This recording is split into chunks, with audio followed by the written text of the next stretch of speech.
The next act is a lovely act. They've been coming and doing our nights ever since we were fucking rubbish about 2 years ago. They've given us a lot of their time and they're returning once more. Please give a lot of love to the fantastic Gemma Day!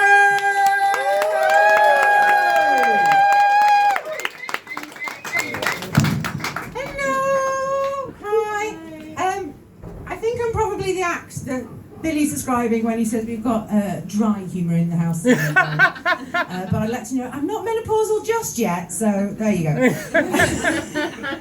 hi, I am Gemma. I am single and ready to go home.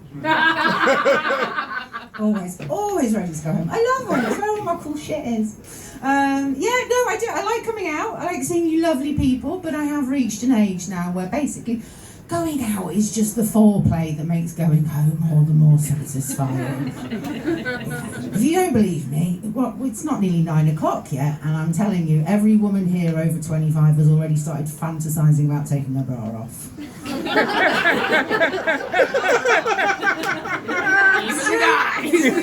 I'm sorry, lads, it's nothing to do with you. No, it's entirely for our own benefit. Yeah. So when I'm at home, tits out, free boobing. I'm at home with, I've got a cat called Florence and a cheese plant called Bo, and we all rub along quite happily. We're quite a content little bunch, which is just as well, really, because if I wasn't happy living on my own, the alternative would involve dating. Which, let's all agree, it's a fucking horrendous activity. It really is. Hollywood has lied to us. They made it look like it's like a fun thing to do. It's not. It's a thing people do in the hope that they will get to a point where they never have to do it again. That is not the sign of a fun activity. So yeah, it's always been shit, really. But the internet keeps finding new and inventive ways to add layers to the shit trifle that is dating. Yeah, we've had the apps, which then bore catfishing, and then most recently, in the last few years, we've seen the upsurge of the Alpha Bro podcast. Silence, yeah, exactly. You all seem like a reasonable group of people. So if you don't know what an Alpha Bro podcast is, it's basically a podcast by men, for men, about being men, where they mostly talk about women. It's Sex and the City for boys, essentially. Yeah, but with the added fun twist that they hate women. They hate women, but set themselves up as dating gurus. Not even Alanis Morissette could call that ironic. It's beyond the level of irony that even she could reach. So yeah, but they set themselves up as dating gurus, but I will tell you now, going to one of them for dating advice is like going to a vegan for a beef Wellington recipe. Even a non-Tory one. You're not going to get the right advice, and you might get a punch in the face. 50-50. So basically, they just talk nonsense, utter nonsense. I've seen a lot of them have gone, you have to have a man. No, you don't, you have to have a woman, sorry. So you have to have a woman, that's a different podcast. You have to have a woman, or you're not a real man. But if you have one, you're not allowed to like her because that's gay. That doesn't seem logical to me, but that seems to be the general theme of them. They're very obsessed with things being gay. I saw one of them genuinely tweet, if a man has sex with a woman who is over 5'7", that is gay. Yeah. As a 5'10" woman, I thought to myself, oh fuck, I've got some news for some of my exes. I say some of them, a few of them figured it out on their own. Not together, separately, with different men, but yeah. Probably more than the national average, I'm going to own it. But yeah, so having sex with me is gay, apparently. But they've got to a point now where they're just, everything is gay. I saw Andrew Tate genuinely tweeted that a man getting the recommended 8 hours of sleep a night is gay. Sleep is gay. Because a real man treats every blink like a power nap. But they're going to run out at some point. Their careers are based on finding new weird things to be gay. There's only got to be a point where it's like, blokes, do you breathe oxygen like a woman? That's fucking gay, that is. If you were a real man, you would inhale protein shakes through your gills, for fuck's sake. But yeah, everything's gay. But by far the biggest lie that they keep, all of them seem to perpetuate, is that all women, no, sorry, scrap that, all females, they have to call us females, it gives them a sort of air of expertise, like they're the David Attenborough of getting your dick wet. All females exclusively date high-value men.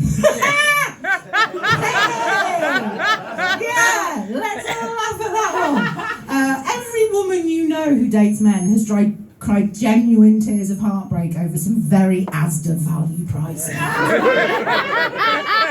Every single one. And my favourite bit about that joke is I sit here and I say it and then I watch women laugh and then I just see a name flash before their eyes. You know the one? You know, when you met him he was festooned with red flags and you just went, ooh, bunting. This one.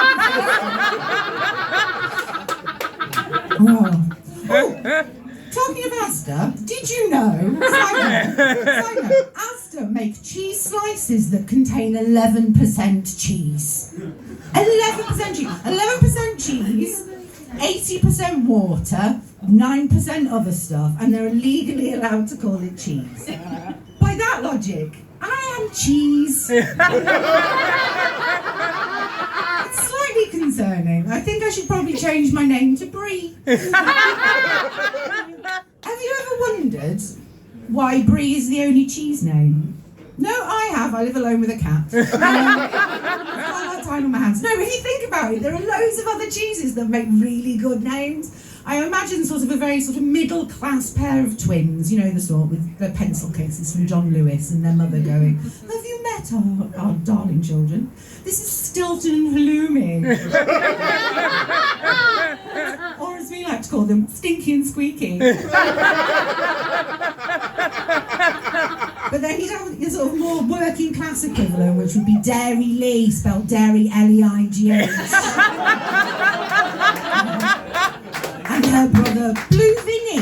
And then I get stuck on Primula, which sounds like a posh name, but it's really common cheese, so I don't know where to spell that one. But yeah.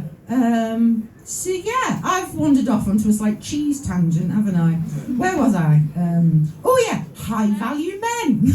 In case you were wondering what qualifies you to be a high value man, number one is you have to earn over 6 figures. That's 100 grand a year before anyone will touch your winky. I would just like to say that is not true. That is definitely true, especially of girls in their 20s. In your 20s, you're a lot more realistic than that. These podcasts are saying you need to provide a woman with a luxury lifestyle. In your 20s, a guy with more than one set of bedding is marriage material. Being said, I'm going to tell you this now because it was a long time ago. In my 20s, I once broke into a boyfriend's house. I say broke in, I'd like to reiterate, I did not have keys. I broke into a boyfriend's house, kidnapped his sheets, washed them, dried them, put them back on his bed. Not out of any girl-friendly duty or gender roles, but I just could not face another night of getting you up and being called round to another night in that festering pit of fag ash, pot noodle and jizz. Oh, it was so rancid. So gross. So gross. I think we dated the same guy. Yeah. Anyway, and the punchline to that joke is I loved him. Genuinely loved the both of them. So yeah, lads, don't let any of these podcasts tell you that you are not good enough. You are unlovable. For most women, there is a point in our lives where the bar is so low an ant couldn't limbo under it. And neither could Deck. It's very, very low. But yeah, apart from being stonkingly rich, apparently to be a high-value man, you need a 6-pack. That's you need to be big and muscly and have the body fat percentage of an ironing board. with all your sort of insides showing through your outsides, because apparently nothing gets the females going more than a big, visible, throbbing cardiovascular system. Doesn't do it for me, genuinely, and it doesn't do it for a lot of women. I've got friends who prefer a dad bod for a bit of a superior cuddle. I've always been attracted to men that would affectionately be referred to as a lanky streak of peace. I do. Just long, skinny, spindly, love it. David Tennant, basically silly string that can act, but mwah. Oh, I would. Absolutely, I would. I get really excited going to those, those car washes with the big inflatable. Don't even have a car. They've started calling the police. But no, apparently to get a woman you have to be a protector and a provider. According to these podcasts, a protector and a provider. The provider bit seems a little bit like the wrong time in history to be bringing that up. We live in a post-Destiny's Child society. There's ridiculous shoes on my feet. I bought it. Yep. Okay. So yeah, admittedly with Christmas money I got from my nan. But since her fourth husband died, she's been a single lady. So it still counts. And on that, I'm gonna go. What was encouraging? I'm gonna go home and take my bra off.